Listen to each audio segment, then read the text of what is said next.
আৰু আজি সভাৰ উদ্যোক্তা প্ৰমুখ্য কৰি মঞ্চত বহি থকা আমাৰ সন্মানীয় প্ৰতিগৰাকী ব্যক্তিক মই আন্তৰিক অভিনন্দন আৰু নাৰী দিৱসৰ সকলোলৈকে মই আজি শুভেচ্ছা শ্ৰদ্ধা আৰু অভিনন্দন জ্ঞাপন কৰিছো। আজি প্ৰথমতে মই আপোনালোকক কৈছো সবকা সাথ সবকা বিকাশত যোৱাকালিৰ পৰা ৬২ টকা চিলিণ্ডাৰৰ দাম বাঢ়িলে নাই। ৫ টকা যেতিয়া গেছৰ চিলিণ্ডাৰৰ দাম আছিলে नरेंद्र मोदी डांगरिया कहते भाइयों और बहनों चुनाव का दिन मतदान करने के लिए जब जाओगे सिलेंडर में जाते समय नमस्कार करके जाना। কৈছিলে নে নাই? ৭০ বছৰত চিলিণ্ডাৰৰ দাম কংগ্ৰেছ চৰকাৰত ৪৫০ টকা হৈছিলে আৰু আজি এওঁলোকে ৩টা টাৰ্মত ৭০ বছৰৰ অভিলাষ ভংগ কৰি চিলিণ্ডাৰৰ দাম প্ৰথমতে ১২৫০ টকা আৰু এতিয়া তেওঁলোকে ৯৫০ টকা কৰি যোৱাকালিৰ পৰা এই যে অৰুণোদয় যে এতিয়া আপোনালোকক ৮,০০০কে বাইদেউসকলক দিব, যোৱাকালিৰ পৰা গেছৰ চিলিণ্ডাৰত ৬২ টকাকৈ জেপ কাটা আৰম্ভ কৰিলে। বুজিছে নে অংকটো?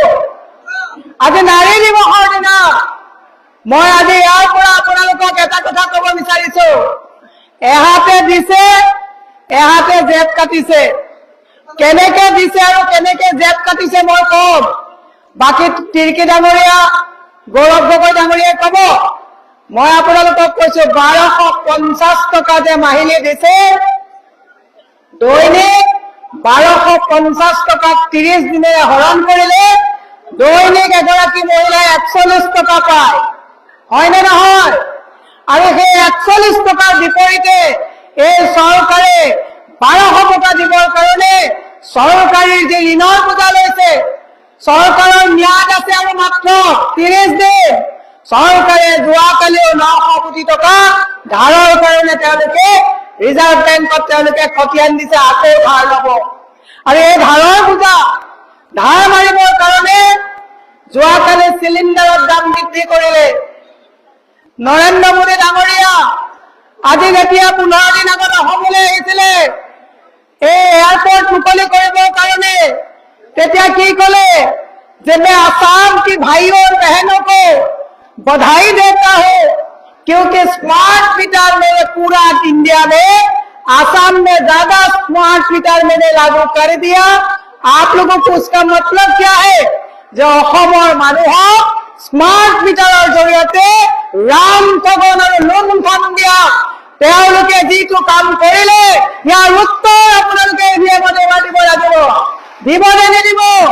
আজি মই মৰাণৰ পৰা नरेंद्र मोदी खुरिब विचारिছো, भाइयों और बहनों बोल के जो आप इसमें बोल के गया है, आपने जो सिलेंडर का बारे में बोल के गया था, आपने जो स्मार्ट मीटर का बारे में बोल के गया था, असम का आम जनता इस बार मतदान का टाइम ईवीएम में इसका जवाब देगा।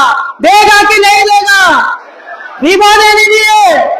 मैं সেইকাৰণে আপোনালোকক কৈছো ১৫ বছৰত তৰুণ গগৈ ডাঙৰীয়াই ১০,০০০ কোটি টকা ধাৰ লগাই থৈ যাওঁতে হিমন্ত বিশ্ব শৰ্মাই কি কৈছিলে? বগা ধুতি পাঞ্জাবী পিন্ধি বিধানসভাত যেতিয়া কৈছিলে খালে মহিলা বুদ্ধি, আমাৰ মানুহে কয় মহিলা লক্ষ্মী। বিজেপি চৰকাৰে আহি অৰুণোদয় দিম বুলি কৈ অসমৰ প্ৰতিগৰাকী মহিলা, সি চাহ বাগানৰে হওক, তেওঁ জনগোষ্ঠীয় বেলেগ মূলৰে হওক, এই গোটেই মহিলাবিলাকক ১২৫০ টকা দি ঘৰৰ পৰা উলিয়াই নি বিজেপি মিটিং নকৰিলে আঁচনি কাটিম বুলি কাউন্সিলৰে ধমকি দিয়ে নে নিদিয়ে? দিয়ে নে নিদিয়ে? যদি গাঁৱত আপোনালোকে বিজেপি মিটিঙলৈ নাযায়, তেতিয়াহ'লে পঞ্চায়তৰ যিসকল লোক আছে কয় নে নকয় আঁচনি কাটিম, ঘৰ কাটিম, নিৰ্মল আঁচনি যিটো লেট্ৰিন দিয়া এইবিলাক কাটিম বুলি ধমকি দিয়ে নে নিদিয়ে? এইবাৰ কৈছো গৌৰৱ গগৈ ডাঙৰীয়াৰ নেতৃত্বত ২৬ত মিত্ৰজোঁটৰ চৰকাৰ হ'ব নে নহ'ব? তৰুণ গগৈৰ দৰে অসমৰ মানুহক শান্তিৰে থাকিব পৰা এজন মুখ্যমন্ত্ৰী লাগে নে নালাগে? আৰু যদি লাগে ইভিএমত শুদ্ধ আৰু সঠিক সিদ্ধান্ত ল'ব লাগিব নে নালাগিব? লাগিব। এইবাৰ চৰকাৰ কংগ্ৰেছৰ চৰকাৰ হ'ব। মই আপোনালোকক কৈছো, আপোনালোকক মই এটা কথা ক'ব বিচাৰিছো যে এইখন চৰকাৰে 10 বছৰে, মই যিহেতুকে নিজে এগৰাকী মহিলা, নিজে এগৰাকী মাতৃ, মই এইখন চৰকাৰে 10 বছৰে অসমৰ মহিলাক কেনেকে ঠগিলে কেইটামান কথা কৈ যাব বিচাৰিছো। এওঁলোকে অমৃত কলহৰ নামত পাৰি লগোৱা চাদৰলৈ আপোনালোকক ৰাস্তাত খোজ কঢ়াইছিলে নে নাই? কঢ়াইছিলে নে নাই? কিন্তু কিবা পালেনে অমৃত কলহৰ নামত? নাই পোৱা। আপোনালোকক অমৃত বৃক্ষ ৰুবৰ কাৰণে সেলফি মাৰি পেলাই ফটো দিলে 10,000 টকা দিম বুলি কৈছিলে নে নাই? কৈছিলে। দিলেনে? দিলেনে? নাই দিয়া। মাইক্ৰ' ফাইনেন্সৰ নামত হিমন্ত বিশ্ব শৰ্মাই কৈছিলে যে আমাক ভোট দিয়া মাইক্ৰ' ফাইনেন্স ফ্ৰী কৰিম। কৰিলে নেকি? 12,500 কোটি টকা মাত্ৰ 1,000 কোটি টকা ফাইনেন্স কৰি বাকী মাতৃ সমাজক ঋণ ল'ব নোৱাৰাকৈ কাগজত চহী কৰা বেংকে তেওঁলোকৰ চিভিল বেয়া কৰি দিলে। হয় নে নহয়? মই সেইকাৰণে কৈছো এখন বাকী আৰু ফাঁকিৰ চৰকাৰ। এইখন চৰকাৰক মই কৈছো, আজি চাহ জনগোষ্ঠীয় লোকসকল ইয়াত আছে, মাটিৰ পট্টা দিয়াৰ কথা কৈছে। চাহ জনগোষ্ঠীয় লোকসকলক মই সুধিব বিচাৰিছো, মাটিৰ পট্টা দিছে নেকি? যি 4খন পট্টা 4-5খন দিছে, ডুপ্লিকেট পট্টা দিছে। পট্টা ইলেকশ্যনৰ পাছত ভেলিডিটি নাথাকিব। হয় নে নহয়? তেওঁলোকৰ ডাবল ইঞ্জিনৰ চৰকাৰ। ডাবল ইঞ্জিনৰ চৰকাৰে 351 টকা আপোনালোকৰ দৈনিক মজুৰি দিব পাৰিলে নেকি? পাৰিলে নে? আজি বাগানৰ অৱস্থাবিলাক চাওক। আজি বাগান এফালৰ পৰা তেওঁলোকে বহিৰাজ্যৰ বনিয়াবিলাকৰ লগত লিজত দিয়াৰ যি কাম আৰম্ভ কৰিছে, বাগান যদি ডাঙৰ বাগান আছে, আধা তেওঁলোকে লিজত দি এগ্ৰিমেণ্টটো বনাইছে যে এওঁলোকে ডেভেলপমেণ্টৰ কথা ক'ব, এইফালে হোটেল বনাব। এদেও দুদেও লুটানিয়াৰ চেও বাগানৰ মানুহক থাকা যিটো তেওঁলোকে নিজৰ ঘৰত থকা অধিকাৰৰ পৰা এওঁলোকে আপোনালোকক গৃহহীন ভূমিহীন কৰাৰ যে ষড়যন্ত্ৰত লিপ্ত হৈছে, তাৰ উত্তৰ বাগানৰ বাসীয়ে দিবনে নিদিব? দিবনে নিদিব? আমি ৰাতিপুৱা খোৱা পৰা উঠি একাপ চাহ খাই যেনেকে গোটেই শৰীৰটোক আমি উজ্জীৱিত কৰো, আজি টুকলাই গৱেষণা কেন্দ্ৰটোৰ কথা মনত আছেনে নাই আপোনালোকৰ? আজি টুকলাই যিটো চাহ গৱেষণা কেন্দ্ৰ, তাৰ অৱস্থা আজি ভয়া লগা এটা অৱস্থালৈ গুচি গ'ল। মই সেয়ে আপোনালোকক আহ্বান জনাইছো, আৰু 30 দিনৰ ভিতৰত আপোনালোকে সিদ্ধান্ত ল'ব লাগিব যে বাকী আৰু ফাঁকি মানুহক লুণ্ঠন কৰা, এফালে 1250 টকা দিয়ে, আনফালে GST কৰ কাটৰ, ইয়াত জেপ কটা চৰকাৰ লাগিব নে নালাগিব সিদ্ধান্ত ৰাইজৰ। গুৱাহাটীৰ পৰা যেতিয়া মৰাণ পালো, টুল গেট কিমানখন আছে আপোনালোকে দেখিছেনে নাই? এই 1250 টকা দিবৰ কাৰণে ৰাস্তাত এওঁলোকে জেগাই জেগাই টুল টেক্স লগাই দিছে, আৰু সেই টুল টেক্সৰ পইচা কাটি অৰুণোদয় আঁচনি দিছে। এতিয়া কৈছে 8,000 টকা দিব। বহু মানুহে কয় মিটিঙলৈ নগলে 8,000 কাটি দিব। 8,000 টকা লৈ সন্ধিৰ জালত নোসোমাব। বিহাৰত 1,50,00,000 মানুহক 10,000 টকাকৈ ইলেকশ্যনৰ আগত দি এতিয়া চক্ৰবিধি সোধত তেওঁলোকক পইচা ঘূৰাই বিচাৰিছে। আজি দুখ লাগে, অসমৰ মহিলা সমাজ, আগতে আমি যদি দুখীয়া গৰীবো আছিলো, হাত পাতাৰ প্ৰৱণতাটো কম আছিলে। বিজেপি চৰকাৰে অসমৰ মহিলাবিলাকক এনেকুৱা এটা পাকচক্ৰত ভৰাই দিলে, আজি 90% গাঁৱৰ মহিলা যদি মৃত্যু হয়, হয় বন্ধনৰ ধাৰাত মৰিব, নহয় গোটৰ ধাৰাত মৰিব, মুঠতে ধাৰ নোহোৱা মহিলা কোনোবা এটা পাকচক্ৰত সোমাই গ'ল। এওঁলোকে লাখপতি বাইদেউৰ কথা কয়। লাখপতি বাইদেউ মানে 10 জনী বাইদেউৰ মাজত 10,000 টকাকৈ দিলে কেনেকে এগৰাকী বাইদেউ লাখপতি হ'ল, এই অংকটো মহিলা সমাজে যদি বুজি নাপায়, তেতিয়াহ'লে আমি সৰস্বতী বুলি পূজা কৰা সৰস্বতী মাই উৎসৱত মানিব যে যাক মই বুদ্ধি দিছো, আজি অসমৰ মহিলা বুদ্ধি ভ্ৰষ্ট হৈছে।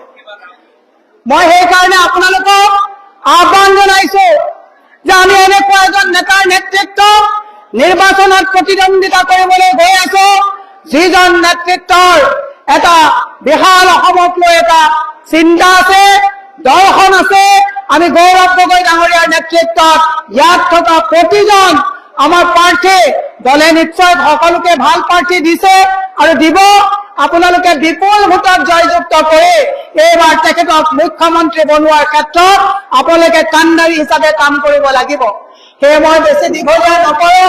সভাপতি মহোদয় আছে, তিৰ্কি ডাঙৰীয়া আছে, সকলোকে মই এটাই কথা কৈছো যে আপোনালোকে উজনিলৈ এতিয়া হিমন্ত বিশ্ব শৰ্মা আহিব। অভাৰব্ৰিজ আৰু ৰাস্তা দেখি ভুল নাযাব। ৰাস্তা আৰু অভাৰব্ৰিজ যে বনাইছে, অভাৰব্ৰিজৰ আৰু ৰাস্তাৰ পইচাটো আপোনালোকে তেওঁ কিমান 60-40 কৰিছে এইটো বুজি ল'ব।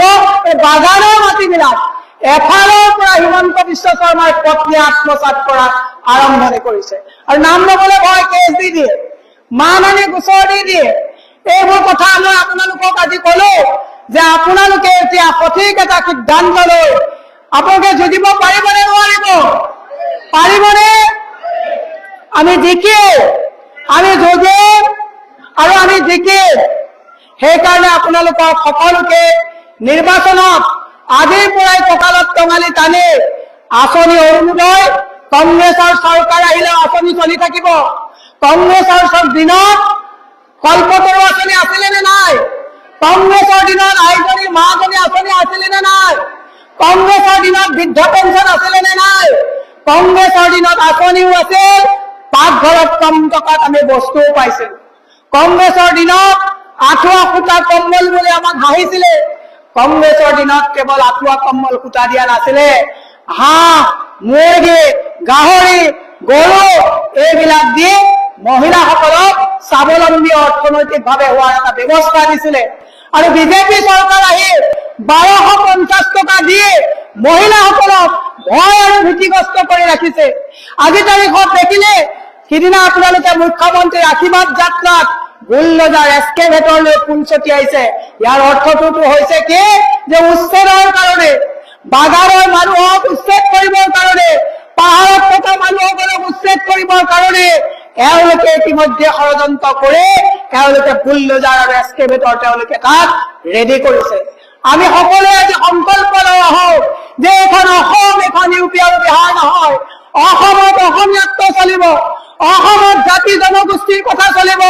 চাহ জনগোষ্ঠীৰ লোকসকলক জনগোষ্ঠীয় মৰ্যাদা দিম বুলি কৈ ভোট ঠিকেই নিলে, কিন্তু আজি চাহ জনগোষ্ঠীৰ লোকসকলক তেওঁলোকে নিশতীয়া কৰি আনিছে। আৰু তেওঁলোকৰ যিকেইজন আপোনালোকে ইয়াতে জানে সঞ্জয় কিষাণ মন্ত্ৰীৰ নেতৃত্বত ভয় আৰু ভীতিহীন এখন সুস্থ জনকল্যাণমুখী চৰকাৰৰ বাক জুৰি দিব। দিবনে নিদিব? গৌৰৱ গগৈ।